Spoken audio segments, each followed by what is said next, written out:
Hey, welcome in. Welcome to the Arrowhead Addict podcast. We are here coming to you live. The Kansas City Chiefs are going to the Super Bowl. You only win a Super Bowl 2 times every 5 years, right? Oh! The warm-up act is over. Let's bring in Melissa Etheridge, massive Chiefs fan. Melissa, Super Bowl champion, 2-time Pro Bowler, and Trent Green. Trent Green, how you doing? Hey, what's going on, guys? And he picked it up! He picked it up! He's gonna score!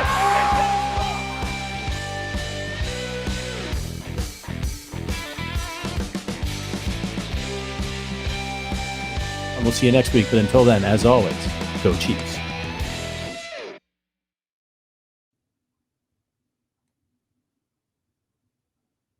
Welcome into the Arrowhead Addict podcast, Chiefs post-game show. I'm a little shell-shocked. I'm sure you all are as well. That was ugly. The Chiefs' streak of beating the Denver Broncos ends, and Kansas City falls 24-9 in maybe the ugliest game I've seen in a long time. There's been a few ugly ones. I mean, there was the Super Bowl loss, but that was ugly. That was bad. Chiefs did everything they could to lose that game. Hey, look. I'm going to start you off with some good news if you're listening to this. Later, I think it should still be the case, but if you're listening to it right now on YouTube, Kansas City Chiefs are the number 1 seed in the AFC. They win the tiebreaker over Miami based on their strength of victory. They have a tiebreaker over Jacksonville based on head-to-head and win percentage in conference game. Chiefs are number 1 seed. Still a number 1 seed. Still a number 1 seed. They beat Miami next week. Doesn't matter. None of it matters. It's a bad game. It happens. It's this year's Colts game. Mahomes is sick. They had everything that could go wrong, did go wrong. It's just bound to happen. Go look at any contender in the NFL, and you're going to find a game like this. Any Super Bowl champion, most likely, other than the 72 Dolphins, you're going to find a game like this on their schedule. If you're watching us on YouTube, do me a favor, hit that thumbs up button. Let's get some more Chiefs fans in here for a little group therapy. Let's make each other feel a little bit better. We got Matt Verderame from Sports Illustrated is going to be joining us in just a minute. I wasn't planning on drinking tonight. That's changed. I've got some Great Lakes Oktoberfest here. I've got some single malt Scotch, Irish Scotch, Irish whiskey, single malt Irish whiskey. If you're drinking something, let me know what you're drinking and how you're coping with this in the chat. And then before Matt gets here, I just got to let you know, if you're feeling angry and you just want to, try to have some fun, we've got a great deal for you with SuperDraft DFS. SuperDraft hosts daily fantasy prop games where you can compete for a chance to win cash prizes. The game's simple. For each contest, you're given a pool of props for upcoming games. You pick whether each prop will be the over or the under of the given total. You can choose from up to 8 different props for a big win. If you want to join in on the action, we got you covered. Sign up with our promo code ARROW today and receive a deposit match of up to $20. You will also receive a free pick in your games.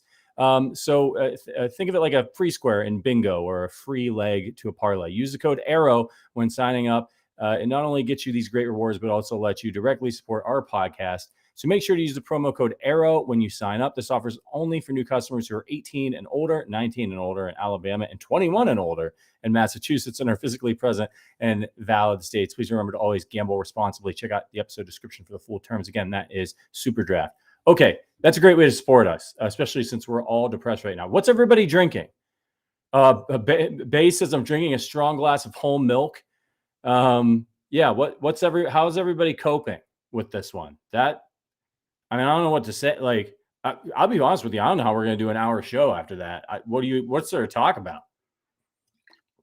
I'll find something. Okay, let's start with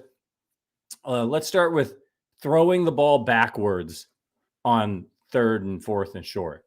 It's the Andy Reid special.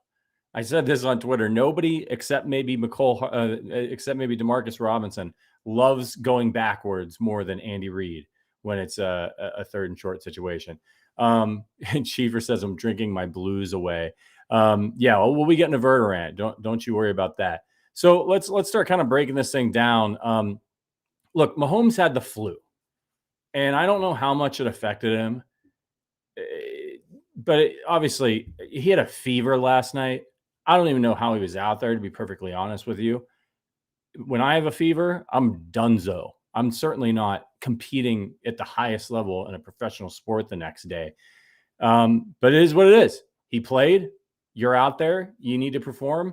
And it wasn't his best day. 24-38 for Mahomes for 241, 0 touchdowns, 2 interceptions. Obviously, the last one there came on a Hail Mary attempt at the end of the game, trying to make something happen.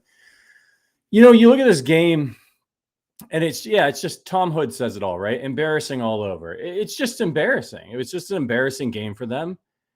And teams have these where they just go out and they lay an egg for whatever reason. You're overlooking your opponent, or sometimes it's just a confluence of bad events. And that's what happened to the Chiefs in this game. Credit the Broncos. The Chiefs have been their daddy, their mama, their uncle, their grandpa for years now. And the Broncos came out, they're at home, and they didn't lay down. People were talking about trading all their players away. Their season's over. And they came out and they had a good game plan. And we talked about it on Thursday. They had the exact game plan. When we did our keys to the game, when I said what Denver was going to try to do, that's exactly what they did. They couldn't pass the ball really on the Chiefs the last time these two teams played. The Chiefs got a lot of pressure on them today. The Chiefs have a weakness on defense. Their weakness, it's not a horrible weakness, but it's a weakness. Everybody's got a weakness. It's their run defense. And the Broncos saw what happened that last game where they ran the ball well against Kansas City, couldn't really throw it, and said, let's just run the shit out of the ball, try to keep Patrick Mahomes on the sideline and try to play good defense and run out the clock. And that's what they did. The Broncos won the time of possession 33-47 to 26-13 over Kansas City. The Chiefs barely had the ball in the second half at all. And that came down to Denver just committing to their plan. They ran the ball 40 times in this game for 153 yards. They only averaged 3.8 yards per carry. It didn't matter. It worked for them. It was effective. They ran the ball well, and then they had timely passes to get first downs, to get some key plays. They threw the ball up. Their guys made plays. They drew some penalties on the Chiefs. The Chiefs have a very strong secondary, but they got some timely penalties. And I think if you're the Broncos, that's what you need to do in this situation, and try to keep the game close and hope that some things go your way. Well, that's exactly what happened. Mahomes throws a bad interception. Marquez Valdes-Scantling fumbles a ball after a catch, which would have been a first down. So, the Chiefs had 5 turnovers in this game. 5. 3 fumbles, 2 picks. And the Broncos pretty much took care of business from there, as Matt Verderame from Sports Illustrated joins us. Absolutely brutal, Verderame. I just was saying to the audience, I don't know how we're going to do an hour show on this game, because it's just like it's a burn the tape for the Chiefs, right? It's a totally forget about it. But what's your 10,000 foot view on this abject disaster? They should check if the Chiefs put money on Denver. That was so embarrassingly bad. And everybody's going to, like, I saw a lot of people on Twitter like, oh, the defense. I mean, look, you could sit there and say, oh, they gave 153 yards rushing. Yeah, on 3.8 yards an attempt. Yeah. I mean, Denver didn't run the ball like crazy. It was okay. It was fine, but it wasn't efficient. Like, Denver didn't run the ball particularly well in that game. Russell Wilson threw for 114 yards and was sacked 6 times. Okay? Like, if you look at the box score, Denver had 240 yards of offense. It stinks. Okay? Why did they lose? Well, let's run down the reasons. 5 turnovers, number 1. Secondly, 0 of 3 in the red zone because they just can't stop peeing down their leg in the red zone. They took 5 penalties, many of which were very critical. They went 3 of 10 on third down. That is brutal. The Broncos went 6 of 14 on third down, which is pretty good. It's not great, but it's pretty good. The Broncos averaged 3.7 yards per play, which is hideous. The Chiefs were 4.8, which is mediocre. But none of that matters when you turn the ball over 5 times. And I'm going to try to give a little bit deeper analysis now. By the way, before we get into how bad everybody stunk, George Karlaftis, kudos to him, he had 2.5 sacks today. Okay, yeah. Now that we're done talking about guys who played well, let's talk about guys who stunk. Mahomes has to eat a lot of this. And I don't care that he had the flu. I don't care. This is the NFL. He was probably hydrated to the hilt and had a million different medications in him. I'm not saying it doesn't affect you. The first interception he had was terrible. The fumble in the red zone, you cannot fumble that ball. You know you've been standing in the pocket for 5 straight seconds. Take a sack, man. Like if that's what it comes down to, you'll live with it, fine. It didn't end up killing them because they ended up getting the ball back. And Butker's and he hit a, whatever it was, 56-yard field goal. But Mahomes was not good in the game. That being said, Mahomes was also let down by the fact that Sky Moore does not have working hands. I am to the point with this. Look, this is my biggest takeaway from this long term, because like short term, it sucks and all that. Look, if you said to me before the year started, they're 6-2 in the 1 seed going to Germany, you'd be like, that's great. I mean, there's not a Chiefs fan alive who would say that's not great.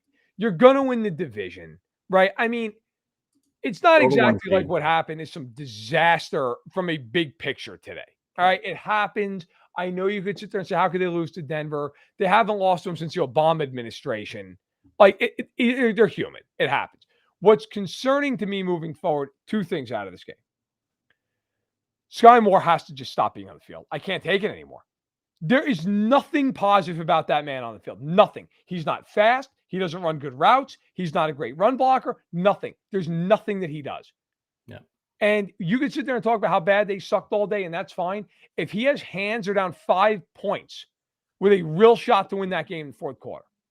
The other thing that happened in the game that to me was the turning point of the whole game, if you want to say it was a turning point, is Hardman's punt return muff. I'm not even going to kill Hardman for it because he doesn't typically fumble the ball.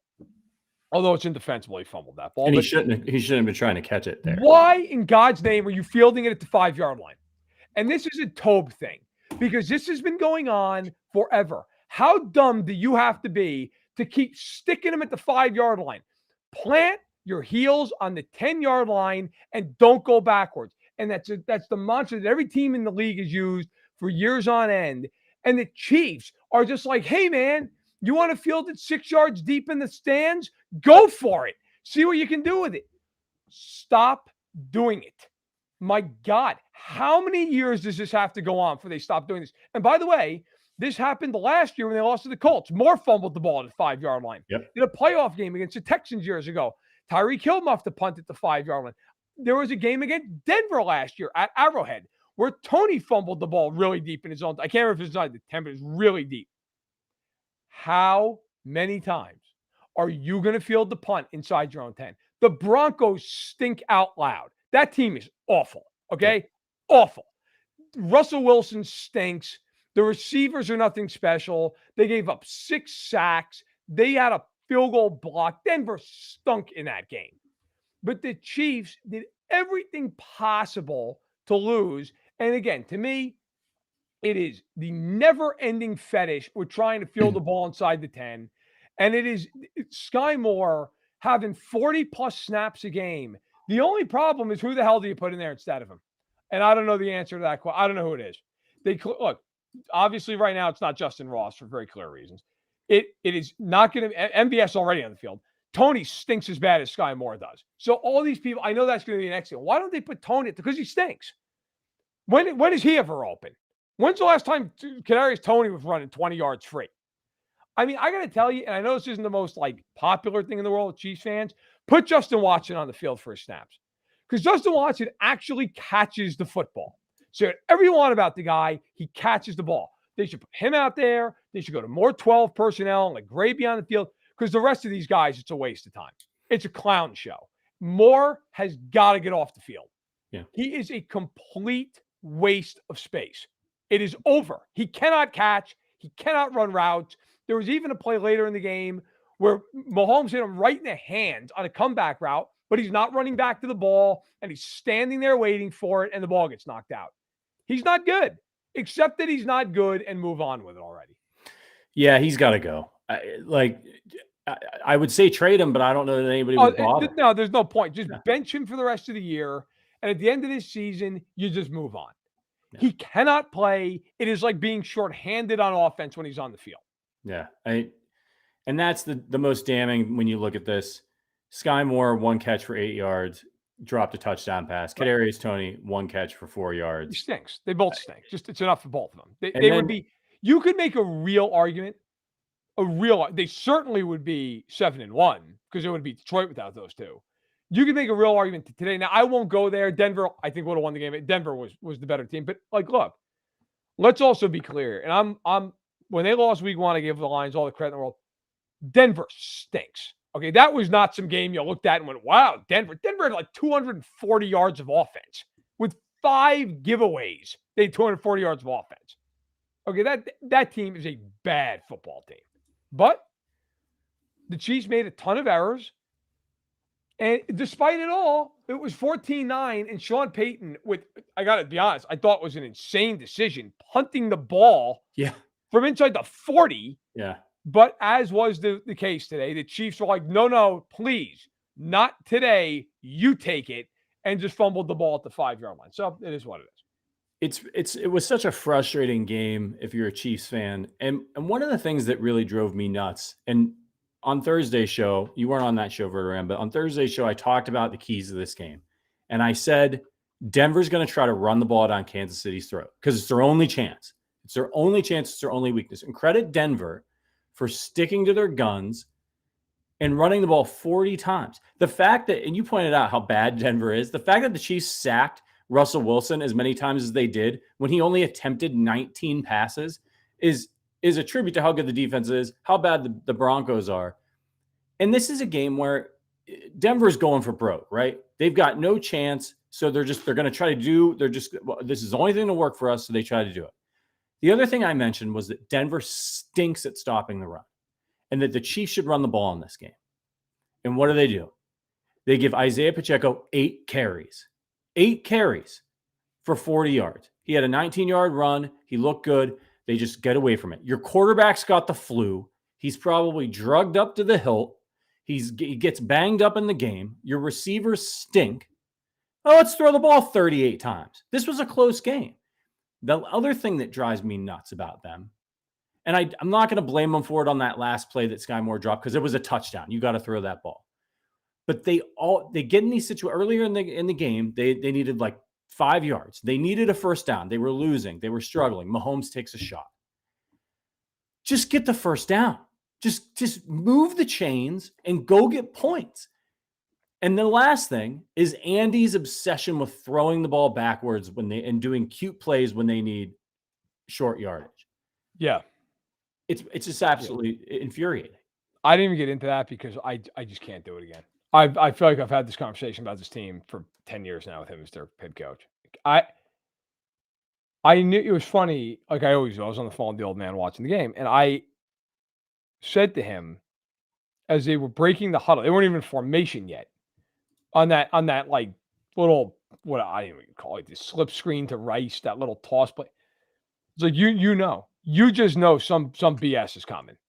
And yeah, absolutely. Sure enough, like can't bother to run the ball like a normal team or throw the ball for a few yards. No. We're gonna run a screen pass behind the line. Like you're actively making the distance you need to cover longer. Right. It's just insane. And then the McKinnon throw is just even more ridiculous. Like, hey, let's throw it 3 yards behind the line of scrimmage and hope we can gain 5 instead of the 2 we needed originally. At some point, it's going to burn you. And in that game, the Chiefs had opportunities early in the game. Fumble by MVS. Bad interception by Mahomes, right? I mean, 2 red zone trips. You get 6 points. Then you make a 3rd red zone trip and you fumble the ball away. Like, it's a clown show. It's a joke. It's unbelievable. Like Andy's at the podium right now. Like, yeah, 5 turnovers. It's on me. No, man. Like it's a nice thing to say as a coach. It's on you. Like I get it. You're not going to throw your guys under the bus, and that's fine. That's what you have to say. But I will say this, and this isn't pleasant for a lot of Chiefs fans. This is reality. This is not magically getting better. Like now, I'm not saying they're going to keep losing. Like if you said to me right now, who do you think is the best team in the AFC? I honestly think it's them. Like when they play the way they can play, I think it's them. The problem with that is they are so limited at receiver that when they play teams that can play defense, like Cincinnati, who, by the way, just plowed the Niners, like the Niners or the Bengals are going to say, you're not beating us with Kelsey. You're just not. And you're going to have to run the ball, and you're going to have to play disciplined, and you're going to have to play smart, and they don't want to do that. They do not want to do it. It's not how they want to play. It's not in their vocabulary. And if they continue to play these games or they just force the ball to these receivers, they're losing to good teams. Okay, I mean, I can take that. And the reason it's not going to change, they don't have the cap space to go out and trade for somebody. I keep seeing people like, hey, go get D-Hop. Bro, they don't have the money. Yeah. They're not getting DeAndre Hopkins. They're not getting Mike Evans. They have no money. They can't afford anything. They've traded away draft picks for Kadarius Toney and McCole Hardman. They aren't getting anyone else. Yeah. This is it. This is the team. And it's a team, by the way, that entered today as Super Bowl favorites and will leave today as Super Bowl favorites. But let's be real. They have a clear, defined weakness on this roster.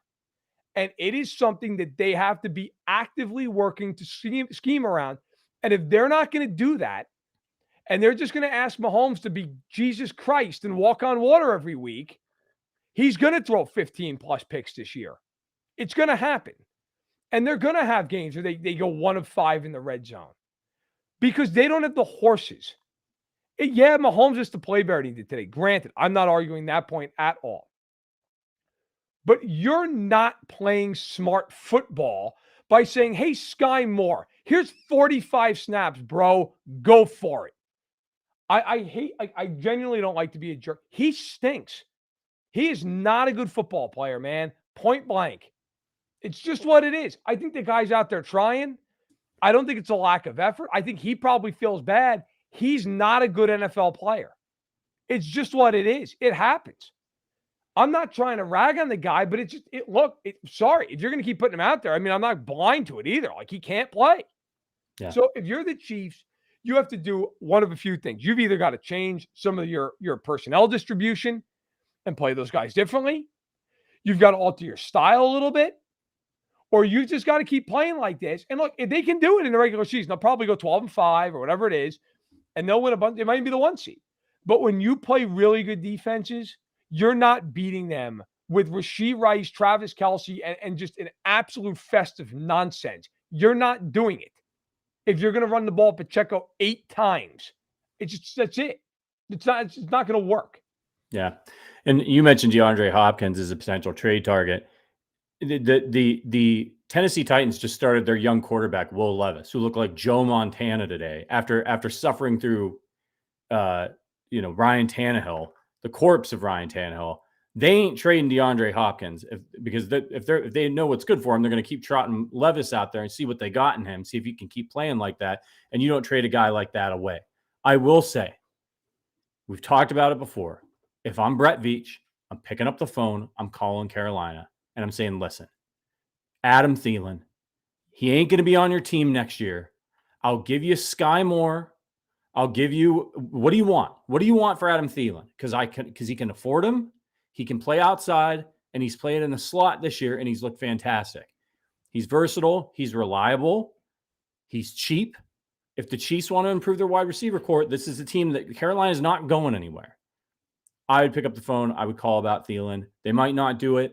They should, because that's one thing that could improve things. Another reliable receiver for Patrick Mahomes. We want to get some super chats here. Shout out to Kansas. Game over, man. Game over. We'll be fine. Love the optimism. It'll be all right. Edric chimes in, says 3 things tip this off this week. 1, the Ross BS. 2, Travis out. Not going to read that. Wait, what is it? Yeah, I don't know what that means, so I'm not going to say it. 3, Mahomes flew before the game. Yeah, look, there were some signs. There were some distractions. But I think this probably happens anyway. They didn't get off the plane. Raymond Chandler, our guy, we know now for sure why Mahomes doesn't trust or throw to Sky. Yep. Rhett chimed in as well. Appreciate your support, everybody. The lack of a run threat is becoming an issue, and wide receivers are pathetic. 100 college wide receivers make that Sky play. And yeah, I'm going to bring it back to the run. When things aren't going well like that, you've got this really good running back and Isaiah Pacheco who runs really hard, who can wear defenses down, and they just don't. It's just Andy. Is he ever going to change and just say, hey, things aren't working. Let me pound the rock with my really good running back? No. I look, and I openly admit this is the dumbest take I have in football. It is so dumb, it's embarrassing, and yet I cannot shake this take. I've had it for years. I honest to God believe there's a part of Andy Reid that it's just not fun enough. It's not fun enough to run the ball 35 times. It's not. Doesn't want to do it. Just it's not entertaining enough. And I don't mean that in the sense of like, hey, Andy wants to jump up and down on the sideline. Andy loves to design plays. A lot of them obviously passing plays. And I think a lot of it with Andy is just, I want to run these plays. I want to see how it works. It's entertaining, and I want to do it. This goes back to when he was Eagles head coach, and that was an era where teams ran the ball way more, and it didn't matter. He threw the ball nonstop, and I think there's part of him that it's just with Mahomes. Hey man, you have carte blanche to do it now. Throw all day. Why not? Screw it. Have a blast. Go for it. And I really I genuinely think there is a part of it that it just bores him. He doesn't want to do it. And I know that's stupid. I get it. But I have no other explanation for it. They have one of the best running backs in the league. I'm not saying he's top 3 guy or anything, but he's a top 10 running back in the NFL.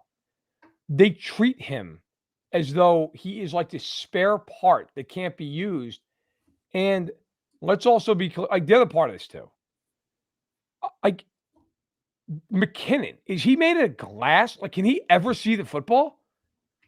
I know all this stuff is about waiting until the playoffs. Okay, fine. Can he take the ball like 5 to 10 times a game? Is it going to kill him? I mean, it's just crazy. I just think ultimately they are who they are, which is typically a great football team.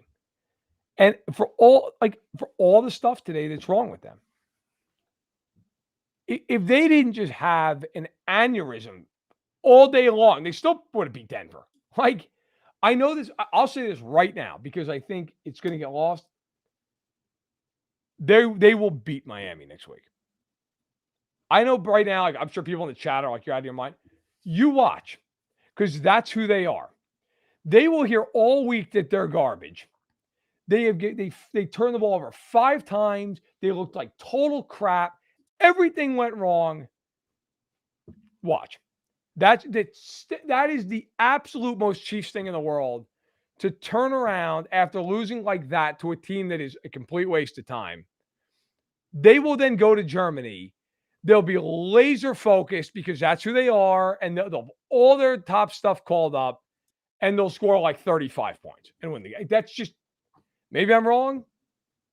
I felt all week like this is the type of game the Chiefs could overlook. It's just a classic. Like, you got Miami up next. You just beat them 2 weeks ago. You could just see this coming. And now I didn't see it to this extent, but like, you could see an ugly game coming. It's what happened. I feel like now, like, this is the classic. Now they'll go over to Germany and Mahomes will just go out of his mind. Because of course he will. Because they're coming off the worst game he's probably ever played in his career. Yeah, it was brutal. USAF Chiefs fan, what's up, man? The Broncos were running cover 2, which he did well against last year. What was Denver doing different to throw them off?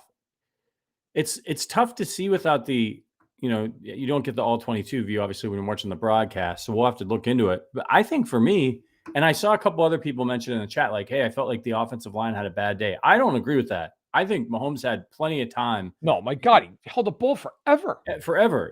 Some of those plays, and I think to USAF Chiefs fan, I honestly think it's what has been the problem all year, which is that on some of these plays, he's got plenty of time. They drop everybody back in shell coverage, and nobody's open. And they're holding Kelsey. If Kelsey doesn't get open and he doesn't have a hot or doesn't go to a hot, he stands there for quite a long time and has nobody to throw the ball to. And I think that, combined with the fact that he was sick, combined with the fact that the Chiefs kept turning the ball over and he was in a bad position, which forces everybody to start pressing. I just think all of those things, again, I said at the top of the show, it's a confluence of events. Like, it was like one domino went and then another went and then another went, and you could just feel it coming. And they can too. It's a momentum game. Shout out to Olivia for the super chat. No comment. Appreciate you. AJ says, Is the receiving core that bad, or does Mahomes not trust any of them? He's holding onto the ball way longer this year. I don't think I just don't think they're open. I think that's why. I mean, he threw the ball to Sky Moore on a 4th down for a touchdown. He trusted him to catch the ball. He didn't catch it. Their receivers aren't good. I mean, I don't sometimes I really think we just go way too in the weeds on this stuff. Like, guys, just look at the game. I mean, just look at it. Like, physically watch the game and look at it. Like, he doesn't have good receivers. They stink. They don't get open. And when they do get open, he hits them. I mean, how many times this year has Mahomes brazenly missed some guy wide? I'm not saying it never happens. He's a human being. It happens. But it's not like Mahomes is like missing guys left and right. When they're open, he hits them. They're not open. They're not, and take it from someone who watches the all 22 of these games. Like, they're not open. It's not. It's easy to be the screenshot all 22 guy who's like, this guy was his 4th read and he got, like, yeah, that's nice. Like, that's not the way the NFL works. They're not open. Sky Moore's not open. Then he gets open and Mahomes made a perfect throw. I mean, you could have walked it down there and placed it in his hands better, and Mahomes just drops the ball. I was at the Detroit game when he hit him on 4th and 25 in his hands, dropped it, went right to his hands. Yeah. These guys aren't good. And like, I know at some point, like, you just have to be realistic about it. You know what I mean? Like, at some point you do just have to look at it and go, hey man, guy's not good. Like, and I will blame Brett Veach for this part of it. And I think Veach has done a great job, obviously, since he's been with the team. He's been amazing. They banked openly a ton on Sky Moore and Kadarius Toney. Yeah. They stink. They stink out loud. They are awful, both of them. And Juju being gone, like, Juju's done nothing in New England, but you could argue maybe it would have been different in Kansas. Maybe it wouldn't have been. Maybe it was they got him in the right year, and that's fine. They are getting nothing out of 2 guys that they publicly and privately thought were going to be gangbusters this year. They stink. Those 2 guys can't do anything. They're lucky as hell they landed Rashee Rice. Yeah. Do you know what this team would look like if he wasn't on the team? Yeah. I mean, forget it. But I think there's so much talk about, well, they can go get somebody. Guys, they're not, like, I see somebody in the chat, like, Justin Jefferson, brother, not getting Justin Jefferson. Like, I know you're kidding. I get it. I'm not like bad. I get it. You're kidding. But they're not going out and getting anybody. It's not happening. Mecole Hardman was their move. I'm telling you, like, that was their move. Yeah. They're not getting anybody. And so now you're sitting here with this group. They don't, like, it's just reality. They have to run the ball more effectively. They have to do that. They have to run the ball more effectively, to play off play action. And if they're going to sit here and just not acknowledge that, they're going to lose games to good teams. But I do. Next week, everybody's down on it. That is the classic game with this team. Where was this a week ago? How could they win? Also, by the way, that's how the NFL works. The Eagles looked like dog shit against the Jets. Could not have been any worse. Pound Miami the next week. It's the NFL, man. Everybody thought the Niners were going to go 16-1 a couple weeks ago. They're now in second place in the division at 5-3. They're a wreck. Yeah. Welcome to the NFL. Yeah. So now you said it, but I want to, because we had a super chat from Leon Sandcastle, longtime viewer of the show. Appreciate you. Said, Matt V, who would you trade for and what? Now, you said you don't think the Chiefs will make a move. No. If they were, what would you do? I mean, again, I've said it before. I think Mooney's interesting. I think, Hopkins, I don't think they're trading Hopkins. I don't think Denver Hopkins getting traded. I mean, honestly, Christ, I'd call about Juju. I'd be like, hey, man, like, what's that going to cost? It's going to cost nothing, for the record. It costs nothing. So I would do that. But they're not making a big move. They're not. They don't want to give up draft capital. They've already given up a lot of it. They don't have a lot of cap space. Like, they're not. Like, I'm just telling you, like, they're not making another move. This is the team. Like, unless they completely change course. As of a week ago, like, the strong inclination I got, they're done. This is it. This is the team. And at some point, you got to do something. And they've got to change. And I get it, man. It's easy. As much as I've gotten on Sky Moore tonight, and I think rightfully so, and Hardman for his gaffe, this is on Andy more than it is anybody else, in my opinion. Like, you have to know what your personnel is. And he just will not run the football. I mean, this was a game that most of the game was a one-score game. And yet, you're sitting here, like Isaiah Pacheco's usage this year. Okay, now mind you, they've either won every game they've been in or every game's been a one-score game well into the fourth quarter. 8 carries against Detroit, 8 carries against Denver. Every other game's at least seen the ball 12 times on the ground. The 2 times he hasn't, they've lost both games. Yeah. It's all the time. But even again, like 12 carries against Jacksonville. Not enough. He ran for 5.8 yards carry that game. 15 against the Bears. And okay, like that's fine. And they smoked the Bears. Okay. 20 against the Jets. Ran great. 115 yards. Okay. 20 carries. No problem. No problem here. That's fine. 16 carries against Minnesota. 55. Okay, the game wasn't going that well for them to run the ball. I can live with that.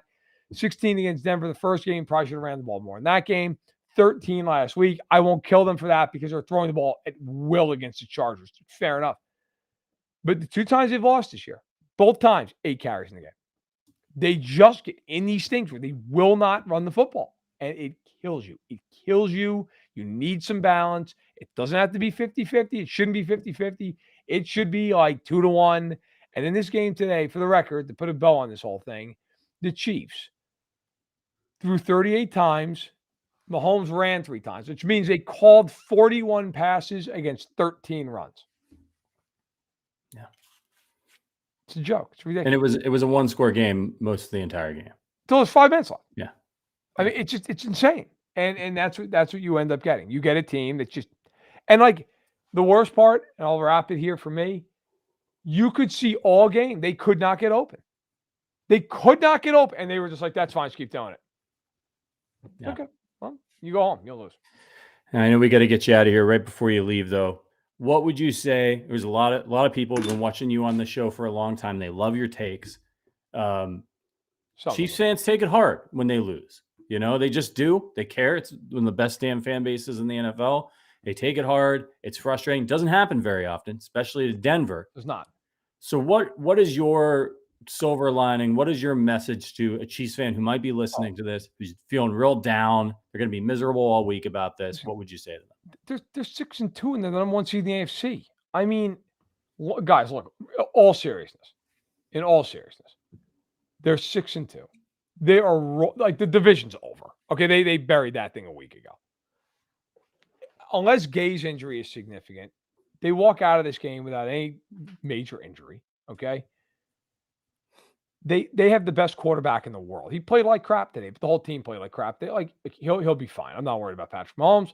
He was probably the MVP of the league coming into today. The receivers are a real concern. The defense continues to be fantastic. I don't care. I don't give a shit that they gave up 24 points. They gave 24 points because the offense basically gave Denver the ball to 23 different times. All right. Like they gave up 240 or so yards of offense. The defense was spectacular. They kept them in the game, the whole game, with 5 turnovers to get them in the game. They have a great defense, great kicker and punter, best quarterback in the league. Kelsey's not a receiver, but he's one of the top 5 receiving targets in the NFL. Okay. I will disagree, and I know, Patrick, you agree with me on this. The offensive line today was not their problem. Their offensive line was fine in this game. They gave up 3 sacks because he had to hold the ball for 10 seconds every time. I still believe this is the best team in the AFC. I know it's easy to just say, how could you say that after a loss? Because I'm not a hamster with a 5-second memory. Yeah. They're 6-2 because they're really good. They boat raced Jacksonville. They lost to Detroit in one of the most ridiculous games you'll ever see. Detroit's a good football team. They've hammered other teams. They've blown teams out this year. Like, look, they're not perfect, but show me the team that is. They're 6-2. They have it all in front of them. And if they go beat Miami on Sunday, which, by the way, they're favored to do, if they do that, everybody's going to be sitting here going, they're 7-2 at the bye with a game up on Miami and a breaker. What are you worried about? It's all in front of them. But that loss today, it's a hideous game. It's one game. They lost to the Colts last year in a game that I'm convinced the FBI should investigate for the Chiefs laying money on the Colts. They won the Super Bowl. It happens. It's sports. But I think the receiver thing's a real issue. Everything else to me, I think they're fine. With a guy who's like, who'd the Chiefs blow out this year? Well, bro, they beat Denver by 2 scores, the Chargers by 14 points, the Bears by roughly 87 points. I mean, those are blowouts in the NFL. Those are blowouts. This isn't when you're Alabama and you play the WAC, okay? Like, this is the National Football League. You win a game by more than 10 points, you blew that team out. So, and by the way, against Jacksonville and the Jets, they won by 8 and granted 3. They knelt down on the 1-yard line in both instances. Okay, or those would have both been double-digit games. In the NFL, that's a blowout. The Chiefs got blown out today. But I honestly think, in the end, I think this team's going to be 13-4. They're going to be right where they need to be. And the question is, how much do they address these issues before they get to January? That's it. I mean, they're long-term. If somebody said to you before the year, 6-2, number 1 in the AFC, would you take it? 100%. Of course. Yeah. Of course you'd take it. And that's where they're sitting right now. Yeah. As Matt Verderame from Sports Illustrated, thank you for joining us. I think we'll have you on next week about that Miami game. It's a big one. But enjoy what's remaining of your weekend if you can, and try to not have too many nightmares tonight about the Chiefs. Appreciate you, Matt. You got it. Cool. That was Matt Verderame, Sports Illustrated, former Arrowhead Addict podcast co-host of mine. Always bringing you a great Verderame post game and some good and insightful perspective. We got a few more super chats to get to. Our guy, Jess Ferris, a longtime viewer of the show. Chiefs could have had Pickens. Whoever said draft more should retire. Who could we target next year at wide receiver? We won't have much money. Yeah, I'm not sure. I mean, I haven't looked at who's going to be available, who's going to be a free agent at wide receiver. I think the Chiefs' best bet, though, is to continue to develop Rashee Rice because he looks like he's got something. I think they can make a little bit better use of Noah Gray, to be perfectly honest with you. He was open for a touchdown today. Mahomes decided to go to Kelsey. It was probably his first read, but it was there. Noah Gray's been a nice player for them. And then through the draft, it may be time to use their first-round pick on a wide receiver, and they maybe want to move up a little bit, be aggressive, and get that person, because I think the rest of the team is nails, man. They're really good. The offensive line's been really great. The defense is one of the best in the league. They've got Pacheco. They're in really great shape. They've just got some missing pieces. Leon, we did Leon's. Rhett says, appreciate you, Rhett, for the super chat. Sky is the wide receiver version of CEH. Chiefs will keep him around because he's cheap and he was a high pick. You know, Rhett, I don't know, man. I mean, they might not trade him just because they may not be able to get anybody to trade for him. But he's played poorly enough to where you see teams give up on guys. The Giants, they give up on Kadarius Toney. It just didn't work out. Sometimes it just doesn't work out. He came to Kansas City. He helped him win a Super Bowl. For me, it was worth it just for that.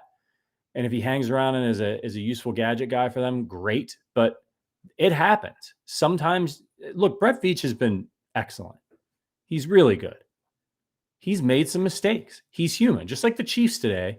The Chiefs are human. And they had the worst possible game that they'll probably have all season. But they're still a really, really good football team. And to give you a little bit more perspective, I know this is one of those things where you sit here and you say, oh man, like they stink.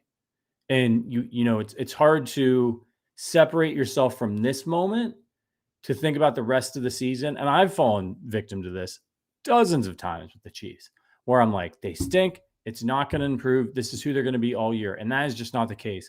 It is a long season. They're going to change. They're going to morph. And under Andy Reid, these Chiefs teams have generally gotten better throughout the course of the season, not worse. And sometimes a game like this, a loss like this, an embarrassing one like this, is a good thing because it's a pressure test. Okay, we think maybe we can get these receivers going, but I don't know. We've got some doubts about them. What's the deal? And then you have a game like this, and you're like, all right, we got to figure something out here. The Chiefs are learning from games like this. They're learning from the close wins, but they'll learn a lot more from a game like this. They're going to watch this tape, and then they're going to light it on fire. But Andy Reid, the coaching staff, Brett Veach, would you rather them have a game like this in the first round of the playoffs, the second round of the playoffs, or towards the end of the season when the number one seed's on the line? No, of course not. Fine. Get it out of the way now. Get it out of the way with a crappy team like Denver, who's not going to be there at the end. It's your first AFC loss. Like, all right, fine. Now that's out of the way.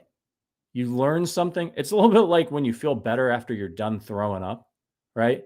The Chiefs should feel a little bit better after this because they should hopefully learn some things to improve their football team, improve their game strategy, so that when they play a game next week that really matters against the Miami Dolphins, they don't do this. I would be shocked if they play like this again this year, and especially next week against Miami. That's a huge game for them. A few more super chats got to get to, and we're going to bring on the rest of our crew as well. Sterling Holmes and Joe Summers, welcome, fellas. Does that hat say chefs? Yes, it does. That's a beautiful thing, and they were the chefs tonight. Those were not the Kansas City Chiefs we know and love. As Sterling Holmes and Joe Summers join us. Sterling, you've got a bottle of brown. I got a bottle of brown. Cheers to you guys. Let's open them up. Let's take a swig. Let's all soak together here. Don't cry because it's over. Smile because it happened. 16 straight wins against a team is a very impressive feat. It was going to come to an end at some point.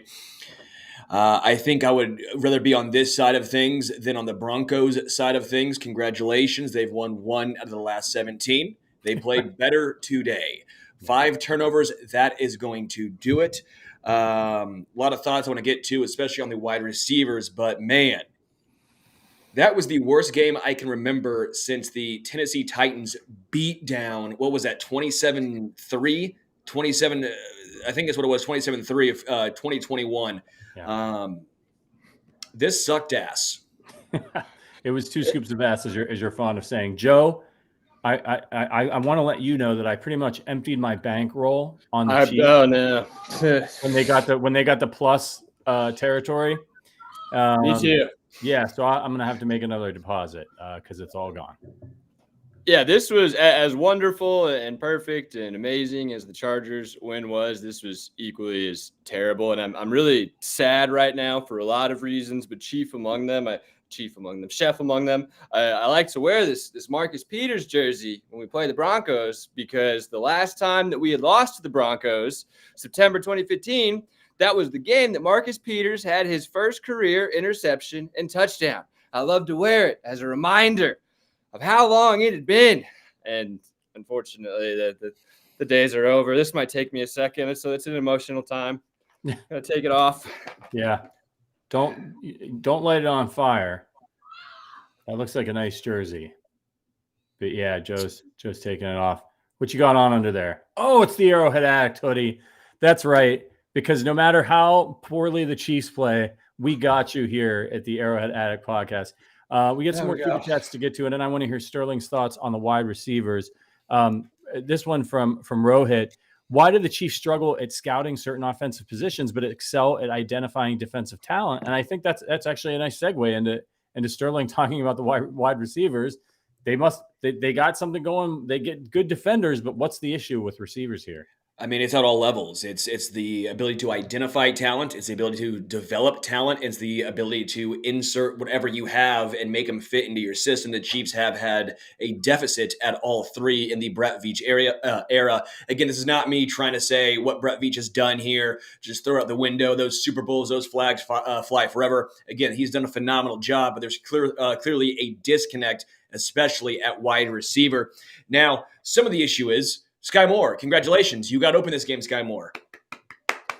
Congratulations, Sky Moore. You decided to tape bricks to your hands this game. I don't understand and I've been really patient with Sky Moore. If you've listened to this podcast at all, I have been the Sky Moore kid gloves, small school. You know, I kept saying he's good at getting open. This is what he did in college, but he will find a way to develop into a reliable NFL wide receiver a la Deontay Johnson. I'm a fucking idiot. Sorry, earmuffs, kids, because Sky Moore was brutal. I mean, brutal. Sorry, no excuse now. You know, PFF had him ranked higher last year than George Pickens, just his sample size wasn't there. And I go, well, maybe this is some cause for some optimism. Maybe with a larger sample size, he will figure it out. No. George Pickens is that dude. Sky Moore. The sky's not the limit. I don't know. Anything about 5'3" apparently is the limit. Kadarius Toney, thank you for your Super Bowl appearance. Thank you for what you did there. That seems to be all you've done. Seems like the wide receiver one talk was completely asinine. It was unfounded. I'm done with the injuries. Toe, knee. Yeah, no shit, because all he has injured nonstop is his toe and his damn knee. That's what we have to deal with him. Who else? MVS. How have you been in the NFL for 5 or 6 years now and you don't know how to come back to a ball? Seriously, 5 or 6 years and you don't know how to come back to a ball? Like, I get you're a deep ball threat, but you're 6'4". You have long arms. Come back to the rock. It's not that hard. Rasheed Rice, you have 1 drop a game, but outside of that, you're very, very talented. I like to see where you're going. Appreciate you, Rasheed Rice. Justin Watson, old reliable. Am I clamoring for more Justin Watson? Who would have thought that heading into the season, I would say, you know what? Give me more Justin Watson, because here's where I am in 2023. And folks that want Juju Smith-Schuster back, have you seen the guy? Juju Smith-Schuster has glass knees. He makes Tony's knees look legitimately solid. That guy is more washed than Russell Wilson, okay? The Chiefs are fine in a nutshell. They're 6-2. I have to get that off my chest. I'm just so frustrated. How do we come to here? How do we get to this point to where the Chiefs wide receivers either get open and Mahomes doesn't trust him, or they don't get open and Mahomes just decides to have 7 seconds in the pocket and then eventually just not throw the ball away and take a sack? I don't get it. But let's be fair. He was sick when they did get open tonight. He probably thought he was hallucinating and was afraid to throw the ball because it was going to end up getting intercepted. Joe, what's your take on this abject disaster, man? The most frustrating part of it to me is that I don't think that you can argue that Veach hasn't invested in the wide receiver room. The draft picks we traded to get Tony, spending a second on Sky Moore, obviously, the second on Rice. So far, so good on that one. But we've spent significant investments in capital into the room. MVS is making $11 million this year. That's the 6th highest cap hit on our entire roster. Like, we have made the investment in the wide receivers. Outside of Rice, it seems that we have just made the wrong ones. And if that's going to happen, then you need all your auxiliary pieces to be effective. L'Jarius Sneed, who's been amazing this season, and I hope that we extend him. He had a penalty problem today. Mahomes obviously wasn't as sharp as he normally is. Like, there were players that normally come through for you that didn't today. And when that happens and you get the turnovers and the muff punt from McCall, which what a disaster after how great it was last week. What a disaster. But when you get those bad plays, instead of just everyone picking up the slack, then those warts on your resume become more obvious. So I'm optimistic about Rice. I know Kelsey and Mahomes are going to be fine long-term, but this was an opportunity to get to 7-1, to clear Jacksonville and the bunch a game in the conference race. It sucks. It is a lost opportunity. But the fact that it was so bad, that Mahomes was so ineffective, and I mean, until the wheels fall off at the end, we were still in a position to win, gives me hope. It's just, if you had said before the game, in the pregame, if we had told you Russell Wilson was going to throw for 114 total yards and get sacked 6 times, the Broncos as a team were going to average 3.8 rushing yards on attempt, and the Chiefs were going to get our asses kicked, I wouldn't have bought it. So it's just a game from hell that hopefully we clean up going into next week. We've seen how fluky the NFL is, but holy smokes, it's embarrassing for right now. More super chats we got to get to real quick, guys. On the money, appreciate you. Says, team looks off. This feels like a letdown season. No touchdowns today. Little Pacheco today, and wide receivers are grossly mediocre. I'll say it again. Don't let this one game trick you, right? The devil is a liar. This is a devil game. It's Halloween, whatever you want to call it, man. It is. Remember a couple years ago when the Chiefs were going through, everybody was dropping into shell coverage and everything was off, and I predicted they were going to lose to Green Bay, and then I had to chug beers and on the podcast, at that time it felt like, oh geez, this is a lost season. It's not going to work out. They're not good. And where were they at the end? Home, hosting the AFC Championship game. This is a good team. This is a veteran team. It's the best defense Mahomes has ever had. they just played like shit today. Like, I saw somebody in the chat say, "Oh, here come the excuses." No, like they played like shit and they still could have won. That's my excuse. Like, you turn the ball over 5 times, you lose. And Denver, I'm hesitant to say Denver outplayed them, but they did because they won the game. Denver made fewer boneheaded mistakes than the Chiefs. Like, the Chiefs had more yards, despite not having the ball. Like, Denver held the ball. Denver came in, executed a very simple game plan. Very, very simple game plan, which we talked about on Thursday that they were going to do. And they executed it pretty well. And the Chiefs did everything they could to lose the game. And so they lost. And credit Denver for being like, the only way we can win this game is to run the hell out of the football, try not to turn it over, and have Russell Wilson drop back as few times as humanly possible. And he still got sacked 6 times. And then hope that Mahomes has the flu, McCole Hardman muffs a punt, MVS fumbles when he gets tackled from behind, and he decides not to run the ball. They run backwards when they need 2 yards. Like, all of those things happened. And that was what Denver was banking on. And that's what happened. And congratulations. That's what it takes for them to win their first game in 17 years. Well, and to your point, the Super Bowl odds just updated. Kansas City Chiefs are still the sole favorites to win the Super Bowl. So at large, it doesn't look like sports books in Vegas are too afraid either. For now, it sucks, but the last week still happened. The last 6 wins still happened, and you can't take it away. It's just, this was as bad as it could have gotten. When you look around the NFL, every single team has a bad loss. Again, it's not making excuses. Mahomes had the flu. If it was that bad, then put in Blaine Gabbert. I mean, it's the NFL. No one has excuses. No one's going to entertain excuses. You play with wins and losses. There are no asterisks in the NFL.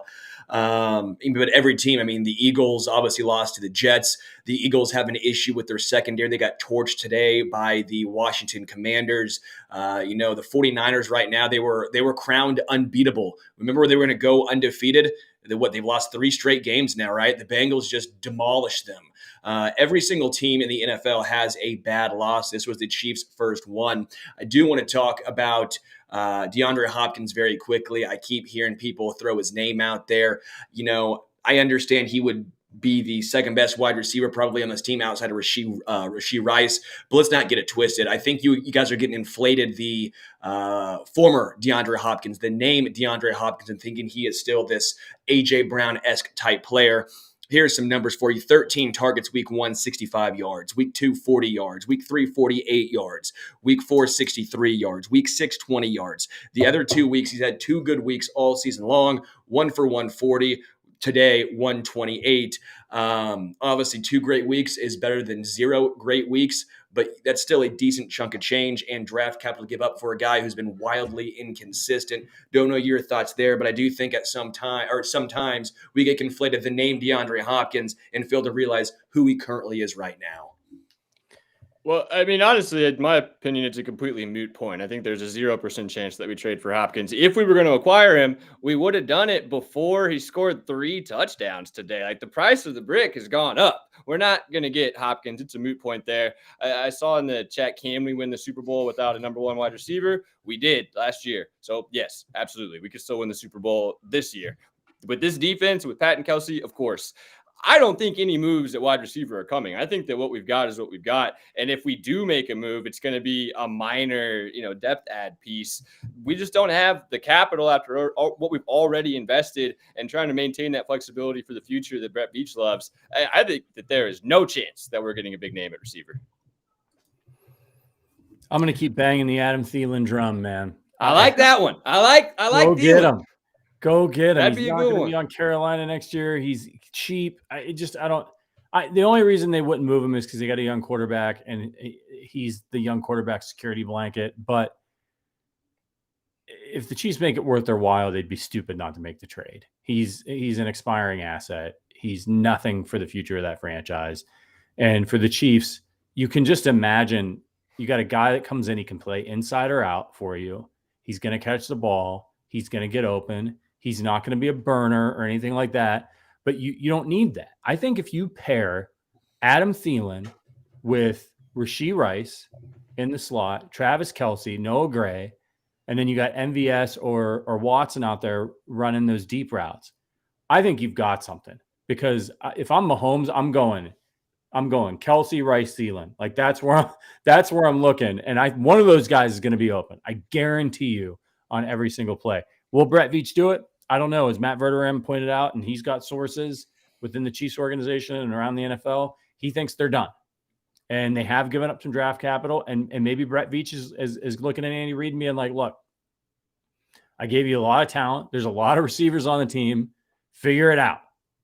Make it work. And I think that if they don't make a move, it's going to be up to Andy and the offensive staff to sit down and be like, all right, we played half a season now. Who do we have here? And we need to make some decisive decisions. No more pussyfooting around. Like, no more let's rotate in Kadarius Toney. Let's still get Sky Moore some snaps. If they think Sky Moore sucks at this point, nail his ass to the bench. And that's it. Pick your guys and start working on making that work. Because if there's no help coming, it's going to have to come from within.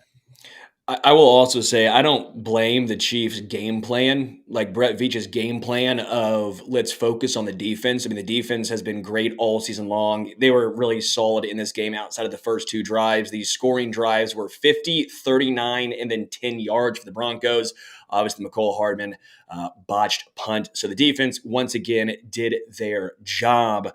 But what it comes down to is the Chiefs tried building this the way the Patriots built it, which was, hey, we're going to focus on defense because you know what Tom Brady can't do?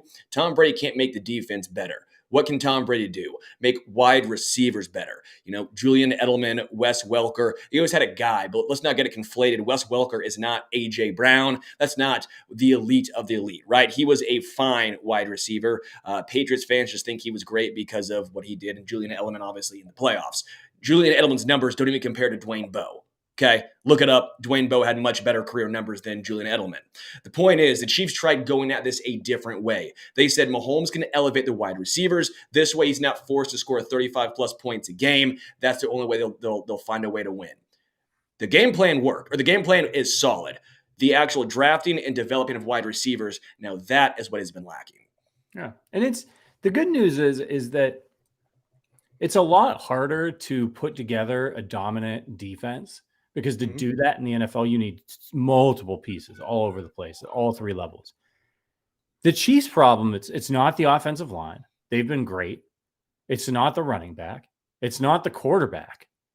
It's not the tight ends. The tight ends have played well. It's a couple of receivers. And they could get one guy. One guy could totally change this team. Rashee Rice, I think, is part of that, right? He can be like half that guy right now. He's a rookie. You get one more, Tyreek Hill-like threat that's consistent. No, I'm not saying you're going to get Tyreek Hill again, but just one more guy, and now your offense is humming. It's moving. Another person to elevate all the other guys. That when you're not good at a position like that, what ends up happening is it puts too much pressure on guys who should just be role players. They may belong in the NFL, but they should just be role players. And then they have to start playing all the time. And I think like guys like, Justin Watson's probably an example of that kind of guy where, look, he's probably never going to be your go-to number one receiver. He's just not that guy, but he can be really effective. You put him next to a true number one wide receiver, and he's a fan favorite and everybody loves him and he makes all these clutch catches. Hell, he's doing it right now. And the Chiefs don't have that other guy. And that's what's happening right now. There's a glaring weakness on the team. Guys like Sky Moore, MVS, Sky Moore may not be a role player at all, but like MVS, he's a role player. He can succeed and do well for you in the right situation. But right now the Chiefs don't have that. They got to figure out a way to fix it. Whether it's a trade, whether it's an off season, they're still going to win because they're the Chiefs and they got Patrick Mahomes and Andy Reid. They're going to be okay this year. How far they go, we'll see. But I will say this, get ready for a week of the Bengals are the best team in the AFC. It's coming.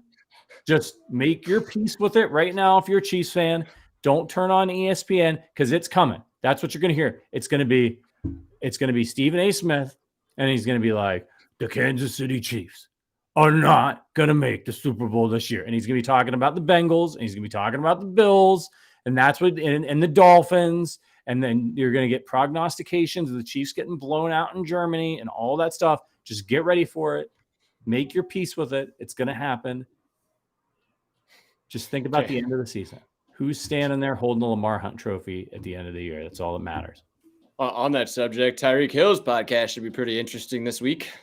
Could be some fireworks there. Yeah.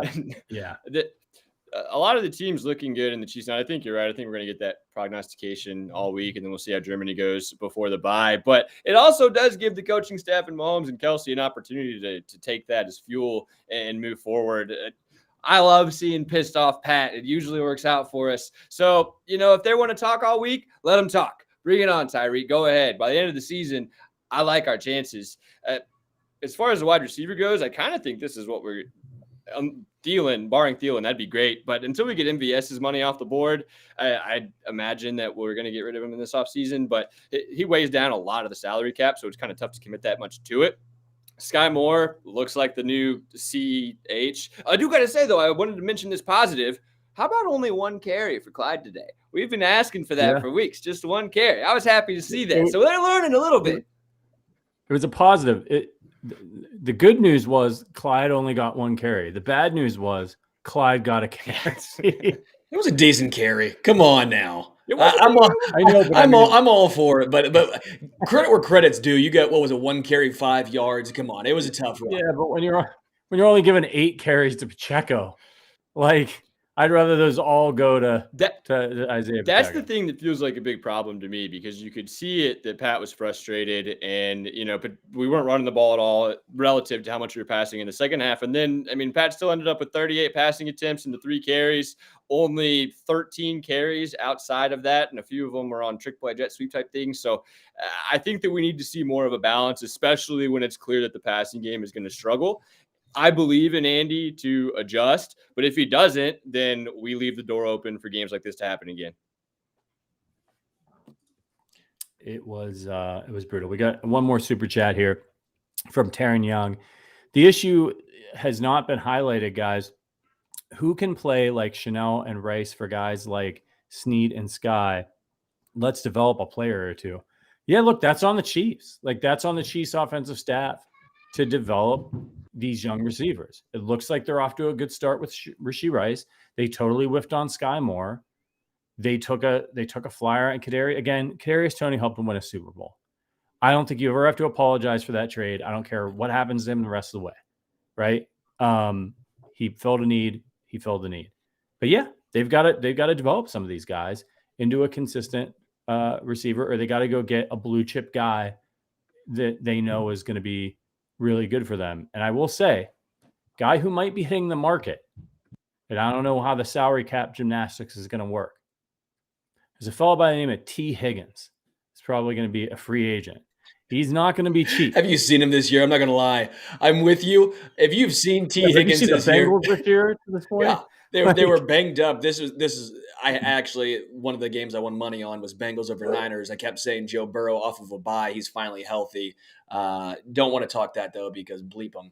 But T. Higgins has had more drops than Rashee Rice. It's been an absolute nightmare. Maybe I'm a little wrong. Maybe it's one less, one more for Rashee. But T. Higgins has had a massive, massive, massive drop issue this year. People go through ups and downs. I think he's a really good receiver. I do want to say real quick, though, on the point of developing players, how about that guy, George Karlaftis? How about the game that he had today? He is a perfect example of a player that we're developing. Snead is another one. McDuffie, again, we have had these big hits. Rice looks like he's developing as well. I believe that we can draft and develop players at key positions. I think we just happen to have 2 really obvious failures that are jumping out and kind of clouding the rest of it right now. And if we can recognize those, cut sunk costs, and move on this offseason, I think this defense is good enough to carry our offense if that's what it comes down to. So I believe in the coach's ability to draft and develop. I think there's just 2 really bad misses. Yeah, that's a fair point. And look, the Charles Omenihu signing is looking good. He's helping Karlaftis. He's helping Chris Jones. So there's a lot to be excited about here today. This was just a game where the poor defense just had no chance. Their strength is rushing the passer, pass coverage. Let's give out some hardware. I thought about just not doing earning their arrowheads this week Because, like, did anybody really? But some players played well, particularly on the defensive side of the ball, who kept them in the game that they shouldn't have been in, that they should have gotten completely obliterated and lost by 30. Who stood out to you? We'll start with Joe this week. Anybody getting an Arrowhead from you? You don't have to give one out, but I'm going to give you the opportunity to do it.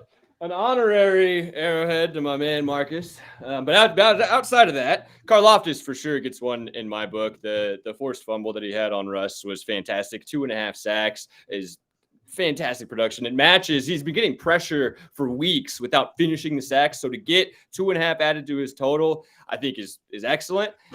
Mike Dana, I thought, played really well. Tranquil had a good game. And offensively, I'll give, let's say, a quarter of one to Rashee Rice, because I thought that he looked good, but you can't give anyone on the offensive full one, I don't think. Yeah. Sterling? Butker, man. Yeah, The butt kicker. I've been saying for a long time now, said it last year, and whenever he was going through his extra point struggles and his injury last year and people wanted him gone, find someone else, I kept saying, why? You know what he is when he's healthy. He's the second best kicker in the NFL. He has proven that once again. He is fully healthy, and he is bleeping back. He has yet to miss a kick all season long.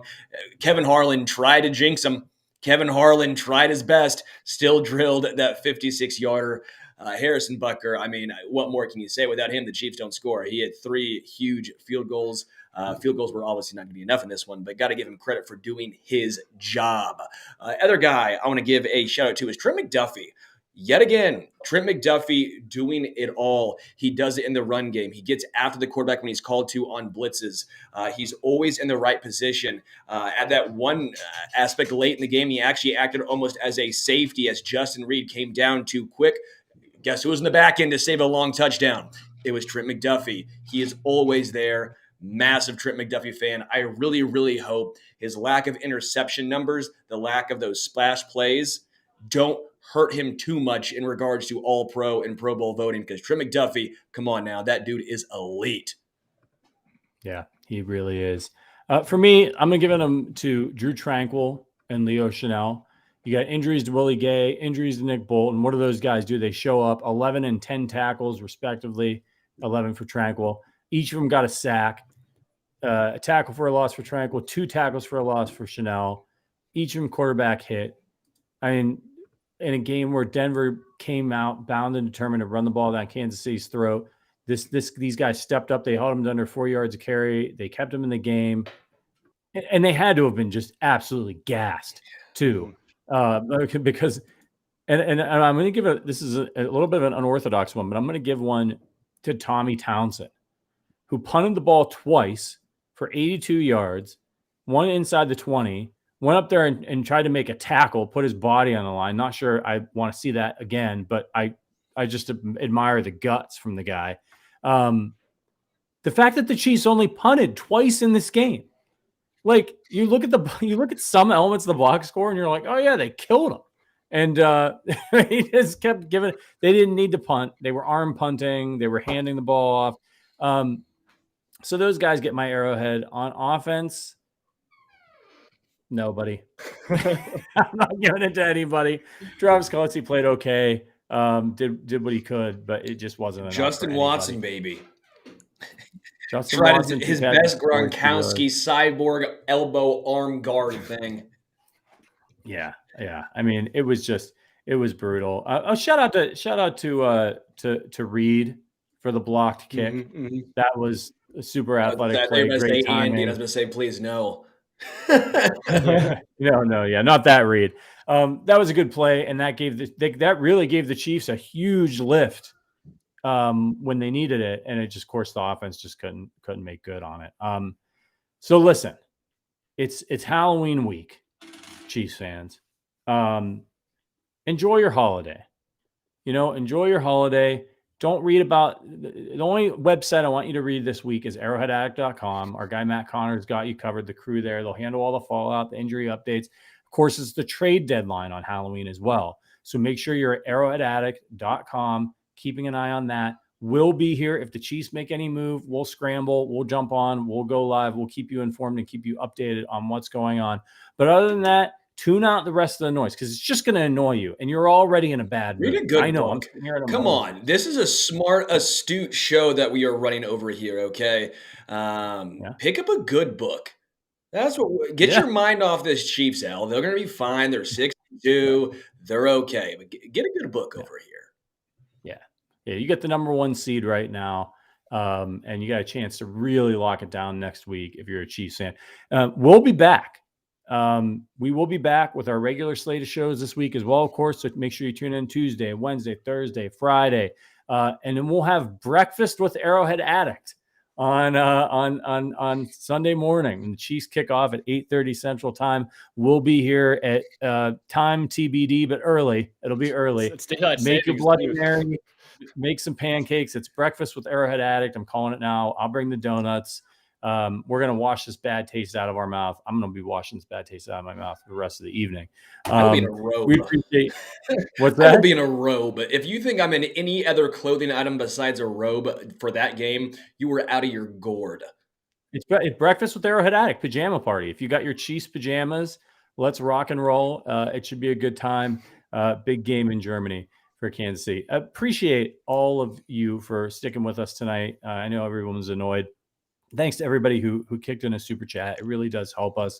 If you're interested in becoming an Arrowhead Addict member, check out the link in the description where you can join our private Discord, our fantasy football league, our happy hours, all that stuff. Hang out with get to know other Chiefs fans, hang out with the hosts in the Discord. It's a really good time. And thanks to producer Richard for burning the midnight oil with us tonight. And of course, to Sports Illustrated's Matt Verderame. We're going to get out of here. Go enjoy Sunday Night Football. Hopefully the Chargers will lose. For Sterling Holmes, for Joe Summers, for producer Richard, my name is Patrick Allen. We will see you early next week. But until then, as always, go Chiefs.